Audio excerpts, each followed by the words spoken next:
des églises, des synagogues et des mosquées seront détruites. Seront détruites. Pourquoi? يُذْكَرُ فِيهَا اسْمُ اللَّهِ كَثِيرًا. Là où on cite le nom d'Allah subhanahu wa ta'ala.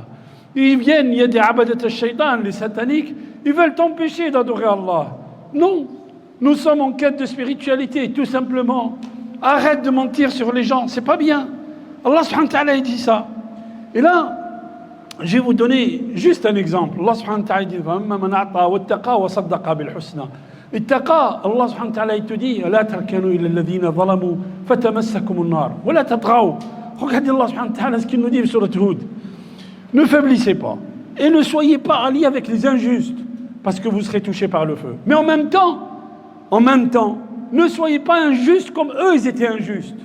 Ne soyez pas tyranniques comme eux ils étaient tyranniques. Allah subhanahu wa ta'ala te demande toujours d'être à la juste mesure en tant que musulman. Wallahi wa al-ikhwa, on n'a pas médité assez le Coran.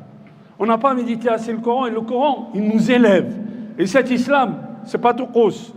Je le dis souvent, cet islam, c'est pas seulement une prière et on rentre à la maison. Le prophète, il nous dit, il y a un hadith, il dit, si tu fais la prière pendant 70 ans, abadta Allah pendant 70 sana, tu es au premier rang. Ta'ti Allah, tu viens à Allah et tu as aidé un injuste à faire son injustice. Allah subhanahu wa ta'ala yakubbu wajhahu fi an-nar. Allah, il met sa tête dans l'enfer pour quelqu'un qui a soutenu les injustes, pour quelqu'un qui a soutenu une injustice. Khabbab ibn al-Arat, il vient voir le prophète, Khabbab ibn Adi, pardon. Il vient voir le prophète. Il dit à Rasulallah, regarde ce qu'ils m'ont fait. Ils ont allumé un feu, ils m'ont mis dedans. On raconte qu'il avait des traces et des sillons sur son dos. Omar ibn Khattab, il a vu ça 15 ans après. À son époque, quand Omar ibn Khattab était calife, il voit les sillons sur le dos de Khabbab. Il tombe raide. Ce qu'il a subi, Khabbab.